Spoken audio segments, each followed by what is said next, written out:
Bonjour à tous, alors dans le cours précédent, nous avons envisagé la question de la sociologie des quartiers sensibles et on va maintenant s'intéresser à l'islam des jeunes de banlieue, mais en lien avec cette sociologie des quartiers sensibles. Et je vais commencer par essayer de vous donner quelques éléments apportés par des sociologues au sujet du phénomène de l'islam des jeunes en banlieue.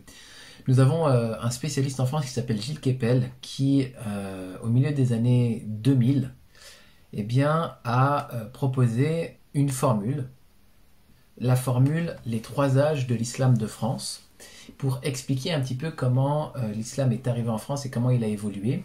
Et évidemment, c'est dans ce cadre-là que lui va aussi expliquer eh bien, l'engagement religieux de la jeunesse des quartiers. Alors cette formule, elle reprend donc une découpe chronologique explicative. Le premier âge, c'est celui des darons, c'est-à-dire des primo-arrivants. Donc les darons, c'est le mot qu'on utilise pour dire les papas.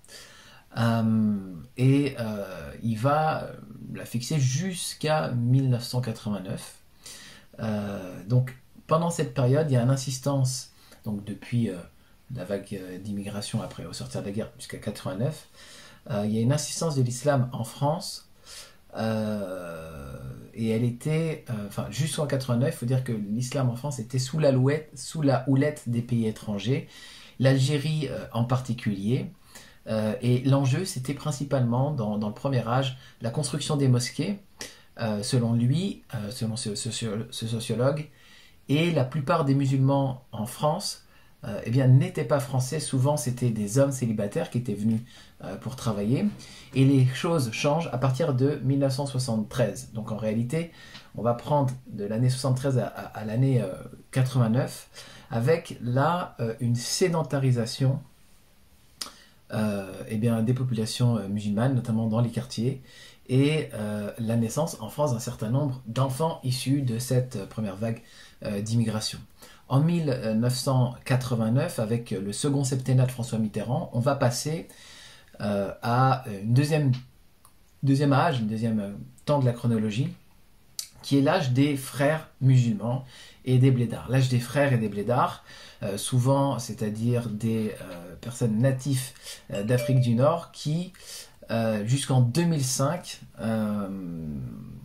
parce qu'Alger avait laissé entendre que le bon choix était de voter Jacques Chirac lors de la présidentielle de 89, Pierre Joxe, ministre de l'Intérieur et des Cultes, va favoriser l'émergence d'un islam de France et créer le CORIF, le Conseil de réflexion sur l'islam en France, pour faire échapper l'islam de France à la tutelle étrangère. Donc de 89 à 2005, on essaye de faire échapper l'islam à la tutelle étrangère en créant ce CORIF. En même temps, en 1989, l'UOIF, l'Union des organisations islamiques en France, proche des frères musulmans, va changer de nom et va s'appeler non plus En France, mais De France. Et les frères musulmans vont désormais dominer le champ. Ils vont se poser comme les interlocuteurs des pouvoirs publics pour contrôler les associations que ceux-ci mettent en place. Ils vont faire du port du voile un enjeu clé plutôt que les mosquées, en déplaçant le débat de l'espace public à l'école pour marquer eh bien, leur emprise sur la jeune génération. Avec la commission Stasi en 2004 et les émeutes en 2005 qu'on a vu sur le précédent cours, eh bien, les frères et les blédards perdent de leur capacité d'action. La commission Stasi va interdire le port de signes religieux et les enfants des darons nés en France, qui parlent français ou verlan, vont se considérer comme pleinement français, donc ne plus chercher à avoir d'instance d'intermédiation ou de représentation. D'un côté, on va voir cette jeune génération participer massivement, par exemple, aux élections présidentielles de 2007 et surtout de 2012. Et là, le vote musulman est à 90% en faveur de François Hollande. Et d'un autre côté, eh bien, on voit apparaître parmi ces jeunes une génération qui se renforce dans la pratique rigoriste, notamment salafiste, où la rupture avec les valeurs de la société ambiante se manifeste avec force. Il va se structurer aussi dans cette période ce qu'on appelle les entrepreneurs du halal, qui vont prendre une emprise sur la communauté. Et donc, c'est une période d'engagement, une période qui, après la phase de radicalisation, bien que l'on a connue, notamment avec Daesh, va déboucher notamment sur l'émergence de tout un tas de groupes salafistes qui vont alimenter justement les départs en Syrie, comme on a connu. Pour faire un petit rétrospectif en arrière, en fait, le début des années 2000 est marqué par les attentats, comme vous le savez, du 11 septembre, et les 2 décennies 2010-2020 vont vraiment être suivies par une radicalisation des engagements de tout type liés à l'islam.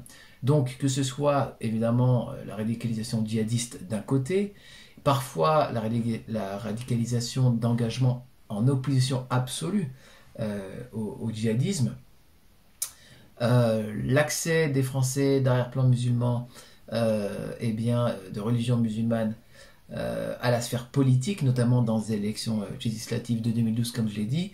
Et puis lorsqu'on parle des entrepreneurs du halal, il y a aussi cet engagement entrepreneurial qui est plus fortement marqué dans cette période de tous les engagements. Gilles Kepel, d'ailleurs, dans Passion française, en 2014, expliquait que 400 candidats d'arrière-plan musulman se sont présentés aux législatives, ce qui constitue une mutation sans précédent sur le plan de l'engagement politique des populations immigrées. Et il rajoute: les enfants des darons prennent en charge la diffusion de l'islam en France. Et donc, on pourrait dire que l'islam de France, eh bien, c'est eux, maintenant, qui en donnent le là, et qui n'a pas forcément tout à fait la couleur que voudraient les autorités. Voilà pour une découpage donc des 3 âges. Premier âge, l'âge des darons. Deuxième âge, l'âge des blédards et des frères musulmans. Troisième âge, la génération du halal et de l'engagement, notamment des enfants, des darons et de leurs petits-enfants. Alors, on va établir parfois des liens entre les conditions de vie dans les banlieues et l'islam. Et ces liens ne sont pas toujours établis avec des mots très faciles à entendre. Il y a bien sûr une pratique de l'islam qui peut être tout à fait paisible et tout à fait spirituelle, dans une recherche sincère et éprouvée chez la plupart des croyants. Mais du point de vue sociologique, on a le constat, par exemple Gilles Kepel dit dans ses banlieues, le grand récit fondateur de la France, donc là on n'est pas sur l'islam en général, on est dans ces banlieues-là, le grand récit fondateur de la France moderne selon lequel la nation a été toujours capable d'intégrer a été mis à mal. La colère et l'islam se sont développés partout où la République a échoué. Et ça, c'est ce qu'on va trouver dans notamment le rapport 2011 Banlieue de la République. Enquête sur la jeunesse de Clichy-sous-Bois-Montfermeil. Vous savez, on avait vu Ziad Ebouna qui en 2005 avait été qui sont décédés dans le transformateur électrique d'EDF, tout ce qu'il y avait eu comme émeute aussi avec le gaz qui était entré dans la mosquée à Clichy-sous-Bois-Montfermeil, voilà, tout cet embrasement qui s'était fait, et un renforcement aussi de la pratique de l'islam dans toutes ces banlieues qui ont été touchées par le phénomène. Alors, bien sûr, le cliché musulman décrit par Gilles Kepel n'est pas toute la banlieue, il faut le dire. Des enquêtes nuancent le radicalisme de cette islamisation. La grande majorité des jeunes espèrent dans ces banlieues réussir en France, il faut le dire, s'inscrivent sur les listes électorales, surfent sur Internet, baignent dans la culture mondialisée, développent des sous-cultures originales et des personnalités étoffées, à rebours de leurs parents marqués par la double absence donc de l'immigré, bien décrite par le sociologue algérien Abdelmalek Sayad. Ils s'intègrent à notre société, mais sans se dissoudre.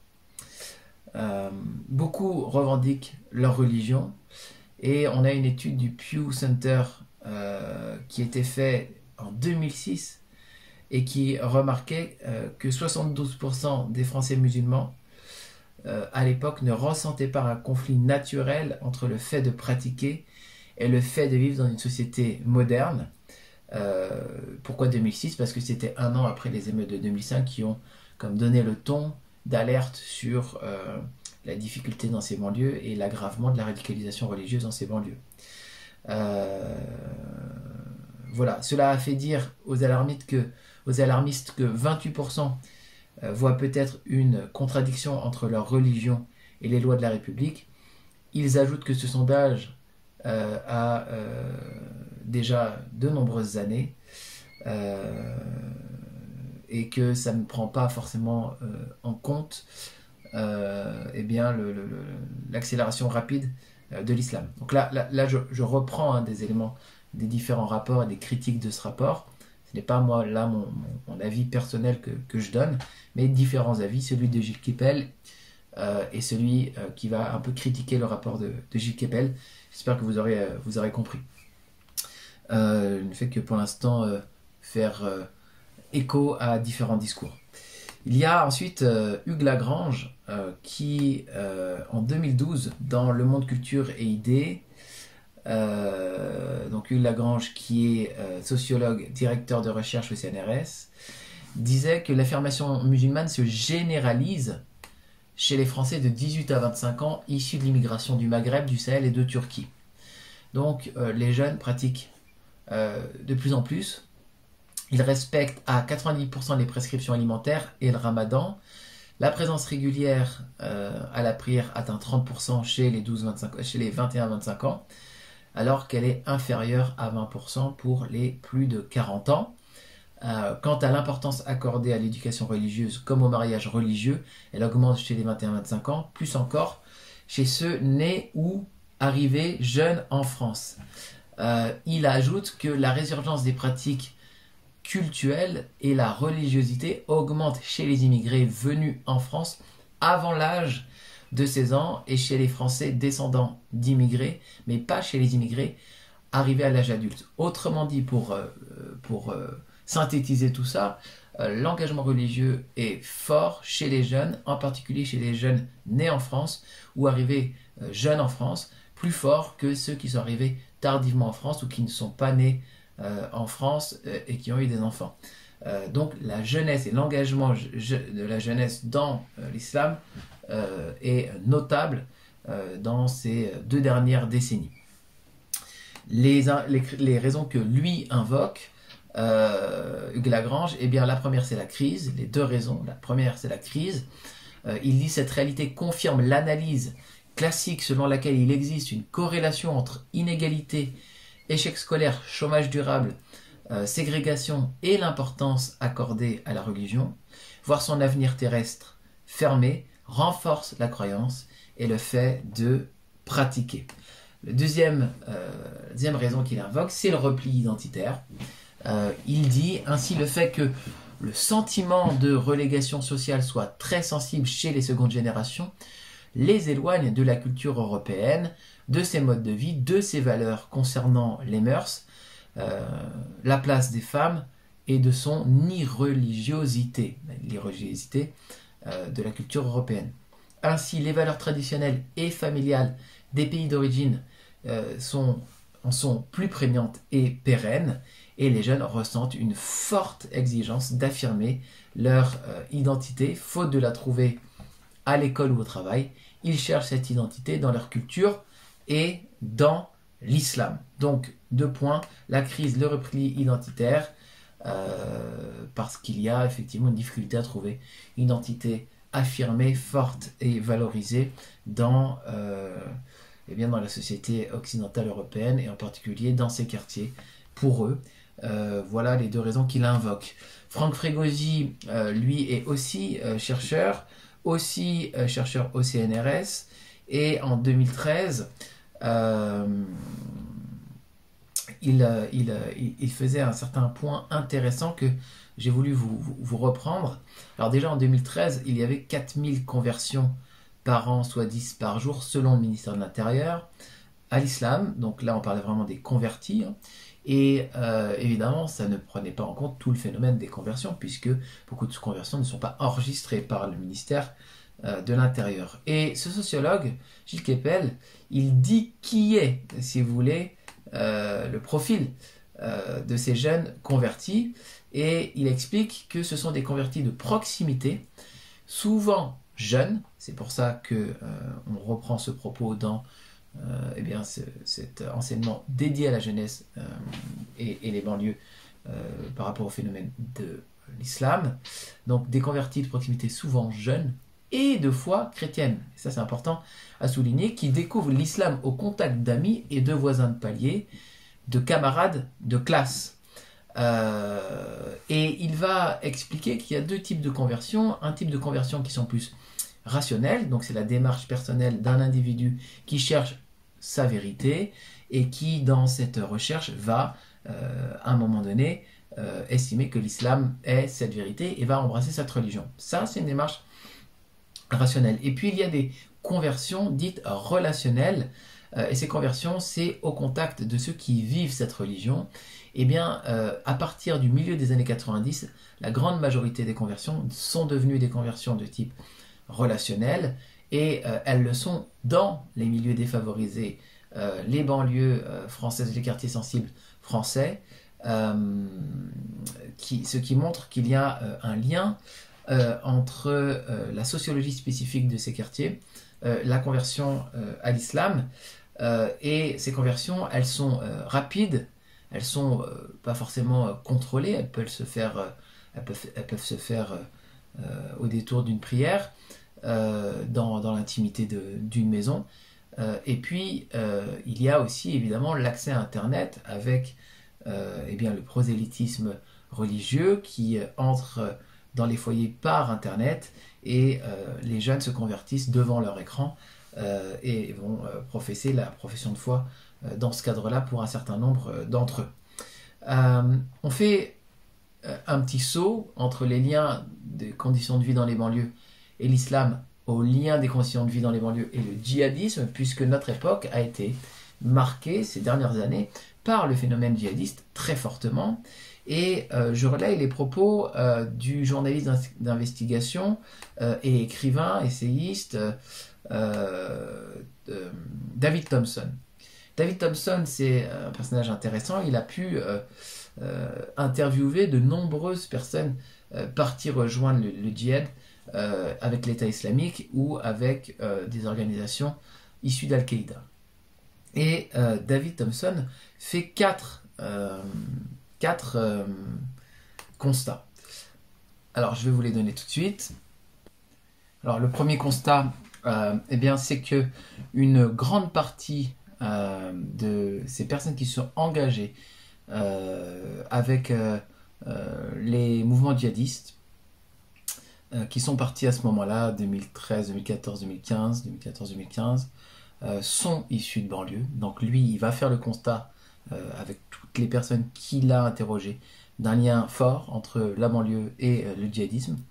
Le discours était « La France nous a humiliés, l'islam nous a redonné notre dignité ». Deuxième point, Internet est le point commun de tous les djihadistes et les jeunes. Ils sont très connectés et donc on comprend évidemment que l'engagement djihadiste s'est fait beaucoup au travers de rabatteurs sur Internet. Il y en a qui ont effectivement été happés par le discours djihadiste de cette manière-là, pour la plupart. Et c'est là qu'ils se retrouvaient, c'est là qu'ils essayaient de de se rallier à la cause djihadiste. Le troisième point, c'est que tous les convertis, non, tous les djihadistes sont des convertis, même s'ils étaient musulmans. Qu'est-ce que ça veut dire? Ça veut dire que pour eux, l'engagement dans le djihadisme, c'est un vrai réveil personnel et une vraie entrée en religion. Pour certains, ils étaient de culture musulmane, mais pour eux, ils deviennent musulmans au moment où ils deviennent djihadistes, puisqu'ils vont pratiquer, bien sûr, les 5 piliers de l'islam, dont on a déjà parlé dans le cours sur la doctrine, mais auxquels ils vont ajouter le 6e pilier, qui est le djihad. Et pour eux, c'est souvent à ce moment-là qu'ils estiment qu'ils se sont réellement convertis et qu'ils dormaient avant ça. Et donc, c'est d'ailleurs une raison pour laquelle ils ne vont pas dans les mosquées. Ils estiment que les mosquées sont vendues aux imams de la République et que leur engagement dans l'islam implique forcément le djihad, ou sinon c'est un faux islam. D'ailleurs, peut-être témoigner rapidement de mon expérience personnelle lorsque j'étais à la Duchère, quartier très salafisé. J'ai rencontré un jeune qui, sans que je le sache, se préparait à partir en Syrie et il est mort là-bas. Et c'est un jeune qui, dans un club de sport, dirigeait la prière au moment où la mosquée avait son temps de prière et un certain nombre de personnes priaient derrière lui. Il estimait qu'il ne devait pas prier à la mosquée avec les autres musulmans qui étaient soumis aux imams de la République. Et pour lui, voilà, il y avait une incompatibilité formelle entre le vrai islam et la pratique de l'islam dans les mosquées françaises.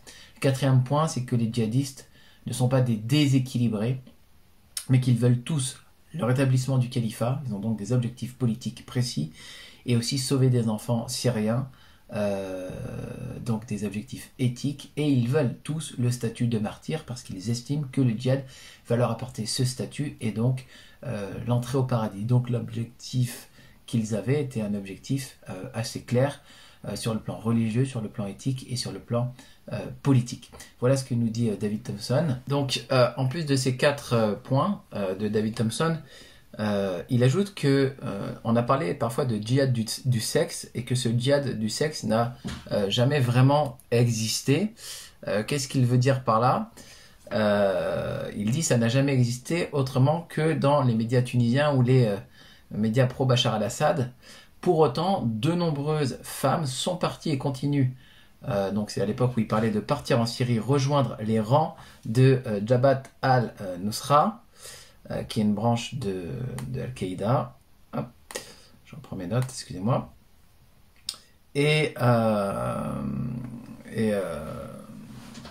Ou à l'État islamique directement, qui est la branche dissidente. Il dit car l'une des particularités du djihad en Syrie était d'être familiale. Les femmes qui rejoignent les groupes djihadistes ne servent pas d'esclaves sexuels, elles partent exactement pour les mêmes raisons que les hommes. Elles aussi espèrent vivre l'instauration du califat tout en secourant des Syriens opprimés, et elles aussi veulent elles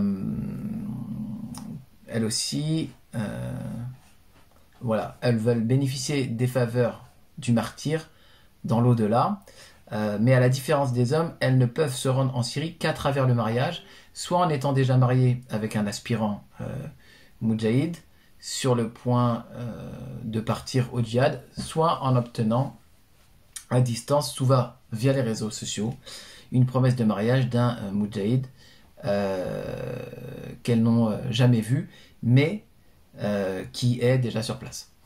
Et il ajoute finalement, une fois arrivées, elles apprennent à se servir d'une arme pour le cas où elles devraient se défendre, mais elles ne combattent pas. En Syrie, elles s'occupent de leur foyer et élèvent leurs enfants dans l'amour du djihad. Elles sont aussi très actives sur Internet. Elles incitent d'autres femmes à les rejoindre en Syrie. Et évidemment, la plupart de ces femmes-là sont caractérisées à la fois par une appartenance à la banlieue et aussi par leur jeunesse, ce qui les rend en état de mariage en particulier. Et le spécialiste Farhad Khosrow-Khavar lui explique que le djihadisme est une occasion de donner un contenu sacré à la haine de la société, qui autrement se serait traduit par les phénomènes de déviance et de délinquance. Je vous recommande sa vidéo qui s'appelle Les deux types de djihadisme européen et qui montre qu'il y avait deux grands types d'anthropologie à la base du djihadisme en Europe. Alors, quelle est la perception des Français concernant l'islam et les musulmans? C'est intéressant parce que déjà en 2014, à l'été 2014, il y avait un sondage qui avait été fait par Ipsos Mori, réalisé dans plusieurs pays, à la fois britanniques et en France, qui surestimait fortement le nombre de personnes de confession musulmane en France. Il y avait 100 personnes interrogées et en moyenne, ils répondaient 23%, alors que la bonne réponse était 8%. Et ça montre que le phénomène de l'islam est quelque chose de fortement présent dans les médias et qui a tendance à faire un effet loupe sur la réalité sociologique du phénomène. On a différents chiffres concernant l'islam. On va aller entre 7 et 10 millions en fonction de qui fait les sondages, mais les sondages officiels sont interdits. Les sondages de ce type sont interdits. Donc c'est plutôt des sondages plutôt faits par des organismes privés sur la base des noms plutôt que l'appartenance religieuse immédiate. Mais ce que nous révèlent globalement les sondages, c'est qu'il y a 35% des musulmans qui ont entre 15 et 24 ans, 28 entre 25 et 34, 35 entre entre 39 et 49, 35 et 49, et 9% entre 50 et 64. Autrement dit, plus d'un tiers des musulmans a entre 15 et 24 ans, ce qui montre que le phénomène de la présence musulmane en France est jeune. Le fameux Pew Research Center avait estimé en 2010 7,5% de musulmans en France contre 10,9% en projection pour l'année 2050. Alors voilà un petit peu pour des éléments sociologiques, statistiques, généraux, et puis pour des éléments aussi de rapports faits par des personnalités comme David Thompson par exemple. Pour ma part, j'ai été très impliqué dans les quartiers sensibles et j'ai aussi un regard personnel sur la chose. J'ai travaillé dans une cité, notamment à la Duchère à Lyon, comme je vous l'ai déjà dit, qui a été importante et pour moi et intéressante. J'y ai travaillé en centre social pour les 11-17 ans, en maison de jeunesse et de la culture pour les 16-25 ans. Et lorsque je suis arrivé dans ce quartier, je me suis rendu compte de la forte prégnance dans ce quartier de l'islam salafiste. On le voyait par les habits. Beaucoup de femmes portaient pas seulement le hijab, mais aussi le jilbab et certains le niqab. Alors pas la burqa qui cache entièrement les yeux, mais certaines le niqab, beaucoup le jilbab qui est la grande robe où on ne voit que le visage. Beaucoup de jeunes hommes avaient été habillés en camis avec la longue barbe, la moustache rasée. Et donc, voilà, des éléments qui appartiennent globalement à l'islam, mais qui sont fortement marquants aussi d'une salafisation. Et aussi quelque chose d'assez intensif dans la volonté de partager l'islam. Moi, j'étais responsable jeunesse, et lorsque je suis arrivé dans la première semaine dans la maison des jeunes, on m'a demandé si j'étais musulman ou non, et lorsque j'ai répondu que j'étais chrétien, eh bien certains m'ont dit que j'étais perdu. Et donc il y avait une sorte de volonté de conversion que j'ai vue, que j'ai observée, que j'ai ressentie. Petit anecdote aussi, le professeur de musculation de cet lycée m'avait expliqué, alors moi j'étais pas là ce jour-là, c'était avant que j'arrive, que un CD avait été mis dans la salle de muscu pendant que tout le monde faisait la musculation. Eh bien un jeune avait mis un CD en arabe qui était en fait un CD d'appel au djihad, et plusieurs membres musulmans adhérents à la musculation étaient allés voir le professeur de musculation en lui disant il faudrait arrêter ce CD parce que c'est un CD d'appel au djihad. Et donc voilà, il y avait une sorte de police des musulmans sur d'autres musulmans radicaux. Mais voilà, c'était l'état réel de la situation, avec cette sorte de CD qui en dérange certains, mais qui est assumé par d'autres. Malgré tout, dans ce quartier, qui était le quartier de la Duchère, il y avait un dialogue interreligieux qui perdurait fortement avec différentes instances, la synagogue, le foyer protestant, les églises catholiques et la mosquée, avec notamment un groupe centralisé au foyer protestant qui s'appelle le groupe Abraham, mais qui ne faisait en réalité intervenir que très peu de musulmans, quelques-uns, mais surtout des musulmans plutôt pas d'obédience salafiste. Si vous étiez présent avec moi à l'époque et que vous aviez regardé les différents articles de journaux, et ben vous auriez trouvé des articles de journaux qui parlent de tourner la page du salafisme avec l'ouverture de la nouvelle mosquée qui s'est fait lorsque j'étais encore en poste là-bas. Et je me suis amusé à taper le mot Duchère et religion sur internet, et j'ai trouvé sur Libération synagogue de la Duchère incendiée, interpellation. À la Duchère, les synagogues déménagent pour rassurer les fidèles. Dans une mosquée lyonnaise, le combat pied à pied contre les salafistes. Dans un autre, en France, lutte contre l'islamophobie souffre d'un manque de légitimité. Lyon-la-Duchère, une mosquée pour tourner la page du salafisme. Un imam modéré pour remettre la main sur la mosquée. Ou encore une église incendiée à la Duchère. Donc le phénomène religieux était mêlé, en tout cas dans le discours médiatique, de violence et de combat avec la question du salafisme. Et c'est à ça que voulait répondre justement en partie le groupe Abraham, qui s'ouvrait aux jeunes du quartier, qui leur permettait de parler de leur religiosité. Vous pourrez retrouver notamment le projet Sacrée Parole, auquel j'avais participé, où il y avait une centaine de jeunes de toutes confessions qui disaient leur sentiment d'être de telle ou telle confession dans le quartier de la Duchère à l'époque. Alors moi, j'ai rencontré, je dirais, à peu près 6 profils de musulmans lorsque je travaillais à plein temps dans le quartier de la Duchère. On est encore pas loin de ces profils là en 2022, à mon avis, avec un premier profil que j'appelais les musulmans extra light, c'est-à-dire ces musulmans qui ne sont de culture, mais qui peuvent boire de l'alcool, qui peuvent évidemment ne pas aller à la mosquée, faire le ramadan pour faire plaisir aux parents, mais qui en fait parfois vont dire qu'ils vont dormir chez telle ou telle personne, mais vont en boîte de nuit. Donc un islam qui n'est pas rigoriste, rigoureux, et qui en fait est plutôt culturel et extrêmement soft. Et puis après, il y avait un deuxième type de profil, ce que moi j'appelais les musulmans du Jumu'ah.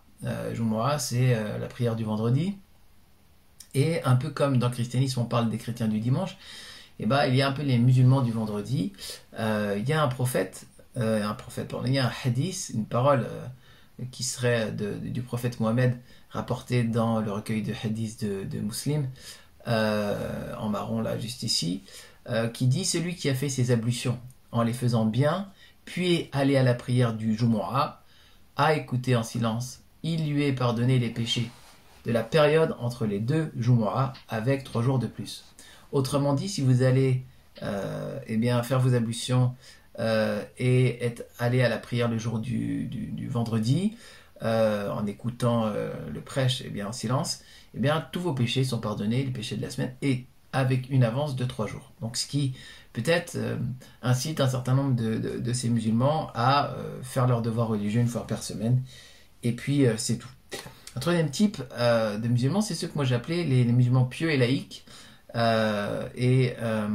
C'est beaucoup de musulmans que j'ai trouvé à la fois engagés dans leur religion, essayant de partager une image positive de leur religion, et en accord avec la laïcité. C'était des musulmans qui étaient intégrés dans les différents voilà, dans différentes institutions, parfois travaillant eux-mêmes dans des institutions en tant qu'animateurs ou enseignants ou CPE ou autres, et que je rencontrais dans le quartier et qui faisaient plutôt un travail pédagogique autour de l'islam dans cette période troublée du djihadisme de l'État islamique. Un autre type de musulmans que j'ai rencontrés, c'est ceux que j'appelais un peu les ghetto muslims, des musulmans qui pouvaient, par exemple, être intégrés dans un groupe de rap,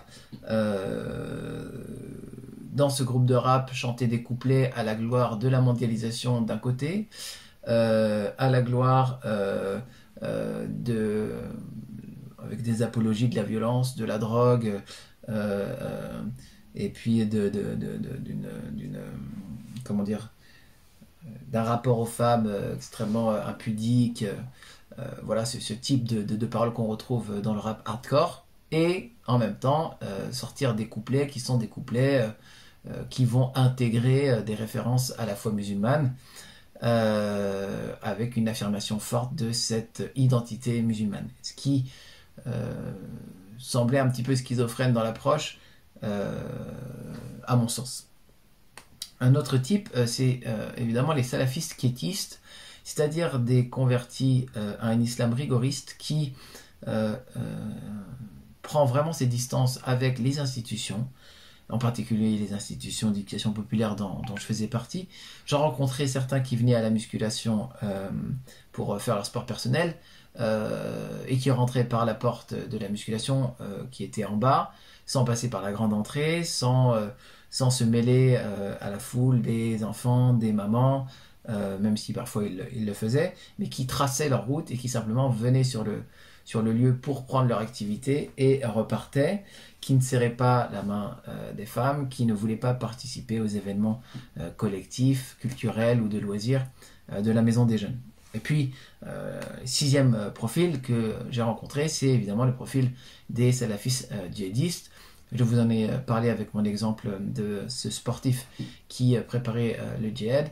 Il m'est arrivé plus d'une fois d'avoir des discussions avec des personnes qui me montraient clairement leur sensibilité et leur approbation à la politique de l'État islamique, ce qui faisait un peu froid dans le dos, je ne vous le cache pas. Et puis, c'est très intéressant parce que lorsqu'on s'intéresse au phénomène de l'islam en France, il faut savoir qu'il y a eu une réislamisation, donc dans les années 80-90, par un mouvement qui est le mouvement du Tabligh, les Tablighis, qui était un mouvement de prédication très important en fait dans les années 80-90, qui ont amené pas mal de gens à se retourner vers l'islam. Ils faisaient ce qu'on appelle des khurouj, des sorties de prédication. Et finalement, moi je les ai pas vus à la Duchère dans les années 2013 à 2016. Et on peut se demander, mais où est passé le Tabligh? Où est passé ce grand mouvement de prédication qui avait réislamisé les banlieues dans les années 90? Eh bien, à mon avis, ils ont été largement supplantés par le salafisme, et notamment le salafisme d'Internet. Notamment à l'époque, on avait Abu Anas ou Rachid El-Jay qui étaient fortement écoutés et qui prenaient un islam salafiste. D'ailleurs, ils ont plutôt migré vers un islam avec une école traditionnelle malikite, je crois, depuis, mais il y avait une envie forte de prêcher un islam salafiste à cette époque. On se rappelle notamment Abu Deifa, c'est-à-dire Abu El-Jay, l'imam de la mosquée de Brest, qui, à l'époque, il a changé son discours depuis, avait expliqué à un parterre d'enfants que celui qui faisait de la musique faisait quelque chose de très grave et pouvait être transformé en singe et en porc. Ça avait marqué l'actualité. À cette époque aussi, il y a un autre discours dans les médias, c'est par exemple le discours de Mohamed Bajrafil. Mohamed Bajrafil qui, lui, répond aux salafistes et critique le salafisme en disant, donc, ce qu'on appelle la salafia, en disant qu'il y a comme 1, 2, 3 savants qui sont mis en avant au pinacle par cette jeunesse des banlieues, qui ont lu 1, 2, 3 petits polycopiés de livres, et qui se prennent pour des savants. Et lui, il avait un petit peu ce contre-discours en disant, mais non seulement ces savants, on les connaît, on les a lus, mais on a lu ceux qui pensent que ces savants sont sortis de l'islam et sont kafirs, c'est-à-dire, oui, oui, sortis de l'islam par leur position, ceux qui étaient leurs élèves, ceux qui étaient leurs maîtres, un petit peu pour dire, aujourd'hui, on n'arrête pas de nous dire nos savants salafis ont dit, nos savants salafis ont dit, mais ces savants salafis ne sont pas toute la science dans l'islam, ne sont pas toute la vérité de l'islam. Il y a différentes écoles traditionnelles, il y a différents sons de cloche dans l'islam, et c'était intéressant de rencontrer des jeunes qui ne connaissaient pas ce discours et qui, parfois en discutant même avec moi, découvraient un contre-discours fait par des savants musulmans comme Mohamed Bajrafil. Et donc il y avait de la dissonance cognitive forte à l'époque. Quand j'y étais aussi, en juillet 2014, Daesh est au premier plan médiatique. Il a envahi l'Irak, une partie enfin, de la Syrie et de l'Irak. Dans le quartier, on entend des nouveaux discours qui sont fortement orientés vers la fin des temps, vers la venue eschatologique du Mahdi, de ce dernier calife bien guidé qui peut-être est en train d'émerger en Irak et en Syrie, au Cham, c'est-à-dire dans cette terre où on attend le grand calife final. Et beaucoup de jeunes, en fait, étaient tentés de se poser sincèrement la question si c'était la fin des temps de l'islam qui était en train d'advenir. En plus de ça, la culture jeune, à cette époque, va populariser la figure du koufar, du mécréant, c'est-à-dire du non-musulman, et de ce pays qui est un pays de koufar, un pays de non-musulmans. Et ça, dans la culture extrêmement connue et populaire. On peut citer par exemple la section d'assaut avec Maître Gims et Black M dans des chansons très connues. Lorsque Black M dit quand je vois tout ce que ce pays de koufar vous a fait, il parle à ses parents dans la chanson. Voilà, il dit qu'il regrette de faire de la musique et qu'il est dans un pays de koufar qui a fait du mal à ses parents. Et donc ça, dans un des plus gros tubes de l'époque. Et donc c'est un pays de mécréants, c'est un pays qui fait du mal aux musulmans, c'est un pays dans lequel j'ai été pris dans la spirale diabolique de la musique, alors que je sais très bien en tant que musulman que la musique est proscrite et que c'est un péché.